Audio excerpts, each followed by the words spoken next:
السلام علیکم ورحمۃ اللہ وبرکاتہ۔ اعوذ باللہ من الشیطان الرجیم، بسم اللہ الرحمن الرحیم۔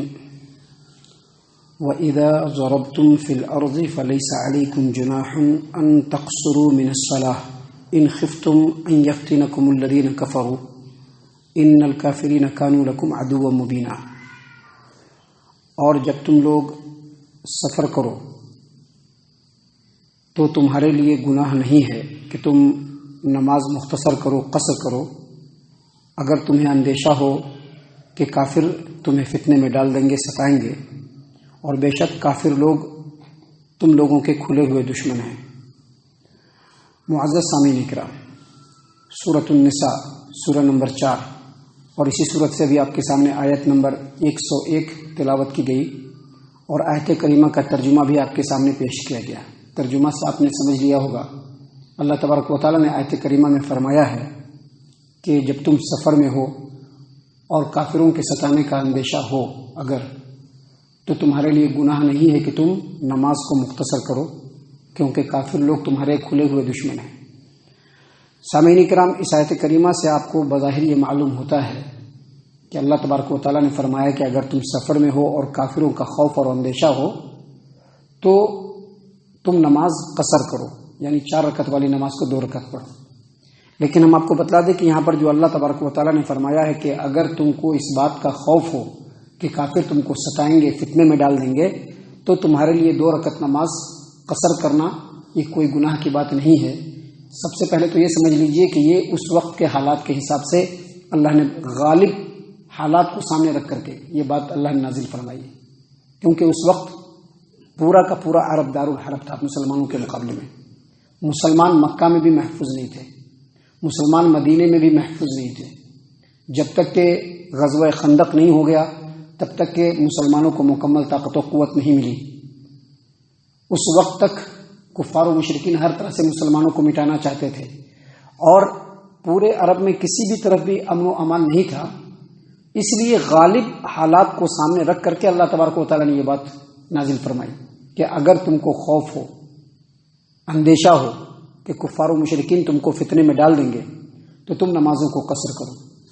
لیکن اس آیت کریمہ سے بھی اور نبی صلی اللہ علیہ وسلم کی حدیثوں سے بھی یہ بات بالکل واضح ہے کہ چاہے جس طرح کا سفر ہو، جب انسان سفر میں ہو تو وہ 2 رکعت نماز پڑھے قصر، چاہے جس طرح کا سفر ہو۔ ضروری نہیں ہے کہ فی سبیل اللہ کے ہی سفر میں قصر ہوگا۔ ہم اپنے ضرورت سے بھی اگر یہاں سے جو ہے نٹور جاتے ہیں، یہاں سے ادھر جو ہے بیرور جاتے ہیں، عرسی کرے جاتے ہیں، ہم اپنے ضرورت سے بھی اگر جائیں گے تو یہ جو ہمارا سفر ہے، سفر کی حالت میں جب ہم کو نماز ملے گی تو ہر 4 رکعت والی نماز کو ہم 2 رکعت پڑھ سکتے ہیں۔ سفر کتنا ہونا چاہیے اس کے بارے میں بھی اہل علم کے درمیان اختلاف ہے۔ بہت سارے اہل علم نے مختلف قسم کی باتیں کی ہیں۔ کچھ اہل علم نے کہا کہ اتنا کلومیٹر ہونا چاہیے، کچھ نے کہا کہ 40 کلومیٹر ہونا چاہیے، کچھ نے کہا کہ 80 کلومیٹر ہونا چاہیے۔ بعض اہل علم نے دلائل کی روشنی میں یہ بات بھی ثابت کیا ہے کہ 15 کلومیٹر، لیکن صحیح بات یہ ہے کہ یہاں پر اللہ تبارک و تعالیٰ نے فرمایا وَإِذَا ضَرَبْتُمْ فِي الْأَرْضِ، جب تم زمین میں سفر کرو تو ہر وہ سفر جو سفر ہوگا جو ہم اپنے علاقے سے باہر چلے جائیں اور جہاں پر ہمارے لیے اجنبیت ہو وہاں پر ہم قصر کر سکتے ہیں۔ امام شوکانی رحمہ اللہ اور دیگر اہل علم نے تحقیق سے یہ بات کہا کہ کم سے کم 15 کلومیٹر، اور اس سلسلے میں دلیل بھی انہوں نے پیش کیا ہے کہ اللہ کے رسول صلی اللہ علیہ وسلم نے فرمایا کہ کوئی بھی غیر محرم عورت، کوئی بھی عورت 1 رات کا سفر اپنے محرم کے بغیر نہ کرے، یعنی 1 رات کا جو سفر کرنا ہے تو محرم کے ساتھ کرنا ہے۔ تو یہاں پر سفر سے عام طور پر علماء کرام نے مراد لیا ہے پیدل چل کے جانا۔ پیدل چل کے جانا کا مطلب کیا ہوا کہ آدمی سفر کرے تو پھر رات کو واپس لوٹ نہ سکے، اس کو سفر کہیں گے۔ تو پیدل چل کر کے اگر آدمی 15 کلومیٹر جاتا ہے اور پھر 15 کلومیٹر واپس آنا ہے 30 کلومیٹر، تو اپنے گھر پہ نہیں آ سکتا ہے۔ لہذا لوگوں نے 15 کلومیٹر اس حساب سے بھی کہا ہے۔ بعض دوسری دلیلوں سے بھی 15 کلومیٹر ثابت ہوتا ہے، لیکن صحیح بات یہ ہے کہ ہر وہ سفر جو سفر ہوگا اس میں قصر کرنا ہے، اس میں کلومیٹر کی کوئی تحدید نہیں ہے۔ اللہ نے فرمایا ہے وَإِذَا ضَرَبْتُمْ فِي الْأَرْضِ، جب تم زمین میں سفر کرو، جب تم زمین میں سفر کرو، اللہ تبارک و تعالیٰ نے تحدید نہیں کی ہے، اور حدیثوں سے بھی کمپلیٹ تحدید ثابت نہیں ہوتی کہ اتنا کلومیٹر اتنا کلومیٹر اتنا کلومیٹر، جو سفر ہوگا اسی میں قصر کریں گے۔ اسی لیے اللہ تبارک و تعالیٰ نے یہاں پر فرمایا وَإِذَا ضَرَبْتُمْ فِي الْأَرْضِ، جب تم زمین میں سفر کرو۔ یہاں پر ہم آپ کو بتلا دیں کہ اللہ کے رسول صلی اللہ علیہ وسلم کی سنت سے ثابت ہے، نبی صلی اللہ علیہ وسلم نے فرمایا بھی ہے اور نبی صلی اللہ علیہ وسلم نے عمل کر کے بھی دکھلایا ہے کہ سفر میں آپ صلی اللہ علیہ وسلم ہر 4 رکعت والی نماز کو 2 رکعت پڑھتے تھے، جیسا کہ دیکھیے حدیث ہے صحیح البخاری ابواب التقصیر، حدیث نمبر 1010۔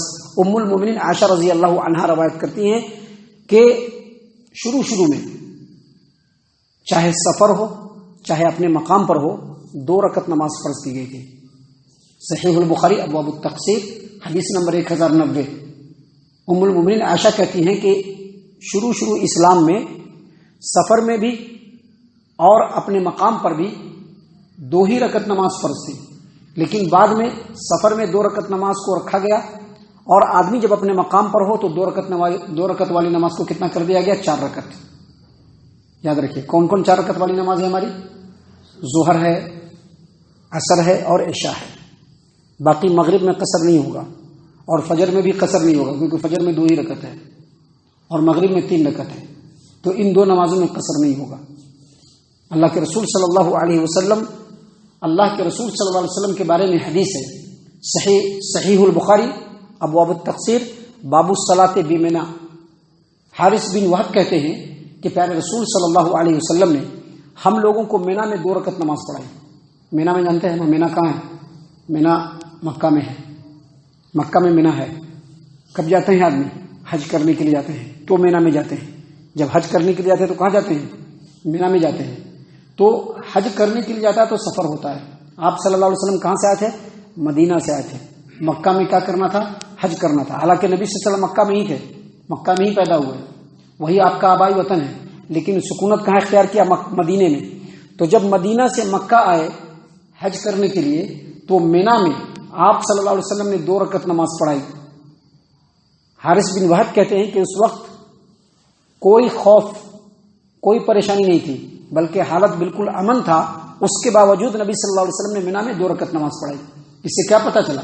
یہاں پر جو خوف کی بات کی گئی ہے یہ اس وقت کے غالب احوال کے مطابق، وگرنہ چاہے جیسا بھی سفر ہو، امن و سکون کا بھی عالم ہو، اگر آدمی سفر میں ہوگا تو 4 رکعت والی نمازوں کو کتنا پڑھے گا؟ 2 رکعت پڑھے گا۔ معزز سامعین کرام، اسی طرح سے ایک اور حدیث ہے جس کو امام مسلم رحمہ اللہ صحیح مسلم کتاب الصلاۃ المسافرین وقصرها کے اندر روایت کرتے ہیں۔ کتاب الصلاۃ المسافرین وقصرها باب الصلاۃ المسافرین وقصرها۔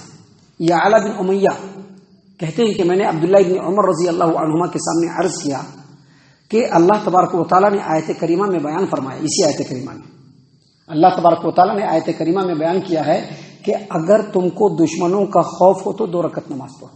اب تو خوف کی حالت نہیں ہے، تو سفر میں تو ہم کو پوری نماز پڑھنی چاہیے۔ تو عبداللہ ابن عمر رضی اللہ عنہما نے کہا کہ اسی آیت کریمہ کو سامنے رکھ کر کے میں نے تعجب کیا اور نبی صلی اللہ علیہ وسلم سے پوچھا کہ آیت کریمہ میں تو خوف کی بات ہے، اب تو امن ہو گیا، اب ہم 4 رکعت والی نماز سفر میں 2 رکعت کیوں پڑھیں؟ تو اللہ کے رسول صلی اللہ علیہ وسلم نے فرمایا کہ اللہ تبارک و تعالیٰ نے تم لوگوں پر صدقہ کیا ہے اور اللہ کے صدقے کو قبول کرو۔ اس کا مطلب کیا ہے؟ چاہے جس طرح کا بھی سفر ہو، سفر میں کتنا پڑھنا ہے؟ 4 رکعت والی نماز کو 2 رکعت پڑھنا ہے۔ اللہ نے اسی بات کو یہاں پر بیان فرمایا کہ وَإِذَا ضَرَبْتُمْ فِي الْأَرْضِ، جب تم زمین میں سفر کرو، فَلَيْسَ عَلَيْكُمْ جُنَاحٌ أَن تَقْصُرُوا مِنَ الصَّلَاةِ، تو تم پر کوئی حرج نہیں ہے، تم پر کوئی حرج نہیں ہے کہ تم نمازوں کو قصر کرو۔ إِنْ خِفْتُمْ أَن يَفْتِنَكُمُ الَّذِينَ كَفَرُوا، اگر تم کو اس بات کا اندیشہ ہو کہ تم کو تمہارے دشمن فتنے میں ڈال دیں گے۔ تو یہاں پر غالب احوال کے مطابق محترم سامعین کرام سفر میں 2 رکعت نماز پڑھیں گے، لیکن اس سلسلے میں ایک اور حدیث سن لیجئے اور مسئلہ سمجھ لیجئے۔ حدیث ہے عبداللہ ابن عمر رضی اللہ عنہما کی، صحیح البخاری کی روایت ہے کہ پیارے رسول صلی اللہ علیہ وسلم کو جب سفر کرنا ہوتا تو تھوڑا دیر کرتے، یہاں تک کہ مغرب کی نماز کو، مغرب کی اذان ہوتی تو آپ صلی اللہ علیہ وسلم 3 رکعت مغرب کی نماز پڑھتے اور پھر تھوڑی دیر کے بعد عشاء کے لیے اقامت کہی جاتی تو آپ صلی اللہ علیہ وسلم عشاء کی نماز کتنا پڑھتے تھے؟ 2 رکعت پڑھتے تھے۔ یہاں پر 2 بات ثابت ہوئی، جب آدمی سفر میں ہو تو 4 رکعت والی نماز کتنی پڑھنی ہے؟ 2 رکعت۔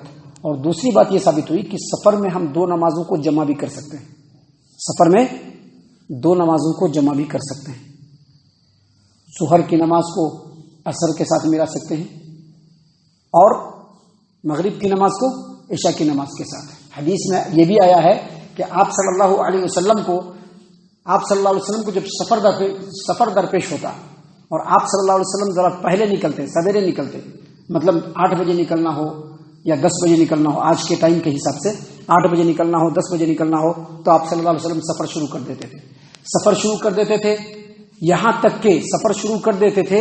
یہاں تک کہ ظہر کا وقت ہوتا۔ تو جب ظہر کا وقت ہوتا تو آپ صلی اللہ علیہ وسلم سواری کو نہیں روکتے تھے، سفر جاری رکھتے تھے یہاں تک کہ ظہر کی نماز کا وقت بالکل ختم ہو جاتا، عصر کی نماز کا وقت آتا تو آپ صلی اللہ علیہ وسلم سواری کو بٹھاتے تھے اور پھر اترتے تھے اور ایک ساتھ 2 رکعت ظہر اور پھر 2 رکعت عصر پڑھتے تھے۔ اس کو جمع بین الصلاتین کہتے ہیں۔ اس کو کیا کہتے ہیں؟ جمع بین الصلاتین۔ اور پھر اسی حدیث کے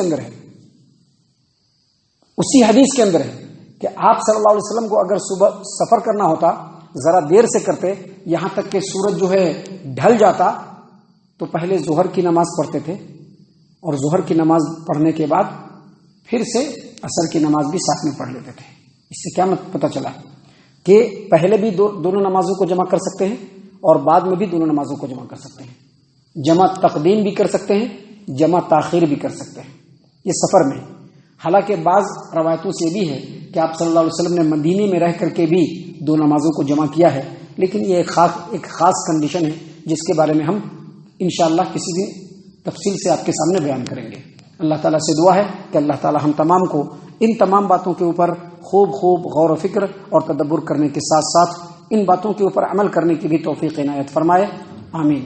اللہ تعالیٰ ہم تمام کو صحیح معنوں میں پکا سچا مومن مسلمان بنائے، اللہ اور اس کے رسول صلی اللہ علیہ وسلم کی اطاعت و فرما برداری کرنے والا بنائے، صحابہ کرام رضی اللہ عنہم کے طریقے پر چلنے والا بنائے، جنت الفردوس میں جگہ عطا فرمائے۔ اے اللہ ہم تمام کو جہنم سے پناہ دے، اے رب العالمین ہم تمام کو جہنم سے پناہ دے، اے مالک الملک ہم تمام کو جہنم سے پناہ دے، آمین یا رب العالمین۔ وما علینا الا البلاغ المبین۔